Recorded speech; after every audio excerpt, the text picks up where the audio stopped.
হাকিম বল, আল্লাহ তুমি আমারে হিকমত দান করো। এই হিকমত পাওয়ার পর লুকমান হাকিম বলতেছেন, ওয়ালাকাদ আতাইনা লুকমানাল হিকমাতা আনিশকুর লি আনিশকুর লিল্লাহ। আয় আল্লাহ, তুমি আমারে তোমার শুকর গুজার করার তৌফিক দান করে দাও। শুকর গুজার করার তৌফিক দান করবে বলে কেন? বান্দার আল্লাহ পাক কত নিয়ামত যে দান করেছেন, এর কোনো শেষ নাই।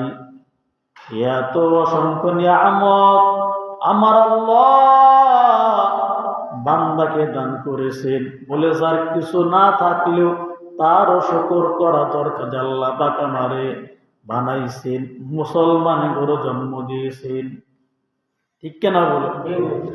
আল্লাহ আমারে সুস্থ রাখছেন, এত নিয়ামত দান করেছেন আমার আল্লাহ।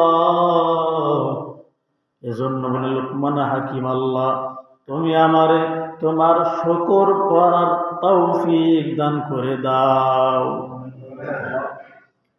শুকর গুজার বান্দাদের অনেক দাম। লাইন শাকারতুম লাযীদান্নাকুম ওয়া লাইন কাফারতুম ইন্না আযাবি লাশাদীদ। আল্লাহ পাক বান্দারে যে অবস্থার মধ্যে রাখবেন, আল্লাহ বলেন সেই অবস্থায় বান্দা যদি আমি আল্লাহর কাছে শুকরিয়া আদায় করে আমি আল্লাহ খুশি হইয়া বান্দার নিয়ামত বহুগুণে বাড়াইয়া দিব।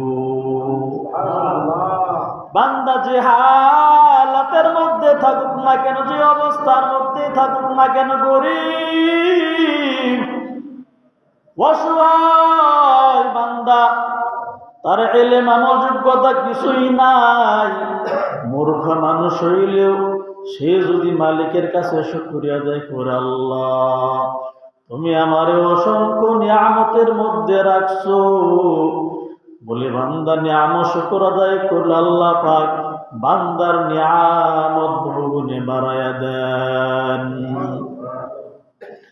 আর যে ব্যক্তি মালিকের নিয়ামত পাইয়া শুকর আদায় করবে না, আল্লাহ তাআলা বলেন আমি আল্লাহ তার উপর নারাজ হইয়া আমি তারে যে নিয়ামত দান করেছি ওই নিয়ামতটা আমি আল্লাহ ছিনায় নিব। নিয়ামত তো নিবে, আবার আল্লাহ পাক নিয়ামত ছিনায় নিবেন, আযাবের মধ্যে গ্রেফতার করবেন। এরপরে আমরা কার শুকর আদায় করব? আল্লাহর শুকর আদায় করব। এরপরে লুকমান হাকিম বলতেছেন, ওয়ামান ইয়াশকুর ফাইন্নামা ইয়াশকুরু লিনাফসি। বলে যে ব্যক্তি শুকর আদায় করলো সে নিজের কল্যাণের জন্যই শুকরিয়া আদায় করলো, নিজের লাভের জন্য সে শুকরিয়া আদায় করলো। শুকরিয়া আদায় করলে লাভ কার হবে? এরে মুসলমানি বান্দা, শুকরিয়া আদায় করলে নিজের মঙ্গলের জন্য শুকরিয়া আদায় করা হয়। আল্লাহ নিজে বললেন তুমি যে মালিকের কাছে আলহামদুলিল্লাহ বলছো বলে শুকরিয়া আদায় করলে তোমার নিজের জন্যই মঙ্গল হয়ে যাবে। ওয়ামান কাফারা, যে ব্যক্তি নিয়ামতে নাশুকরি করবে, ফাইন্নাল্লাহা গানিয়্যুন হামিদ। আল্লাহ বলেন তোমরা নিয়ামত তোমরা শুকর আদায় করলে আমি শুকরিয়ার মুখাপেক্ষী না। তোমরা শুকরিয়া আদায় করলে আমার কোনো আসে যায় না, লাভ তোমাদেরই হবে। কিন্তু হামিদ, শুকর পাওয়ার একমাত্র হকদার হলেন আমার আল্লাহ। দুনিয়ার আপনি কারো শুকরের হক আদায় করলেও হক আদায় করলে আপনার নিজের লাভ হবে না। এমপি মন্ত্রী শুকর আদায় করেন সে ভালো, এমপি মন্ত্রীর তার লাভ হবে, আপনার চারা না লাভ হবে না। আপনি যেই দলের শুকর আদায় করেন, ঘুমায় গেছেন না, 5 মিনিট সময় আছে শেষ। আপনি যেই দলের শুকর আদায় করেন ও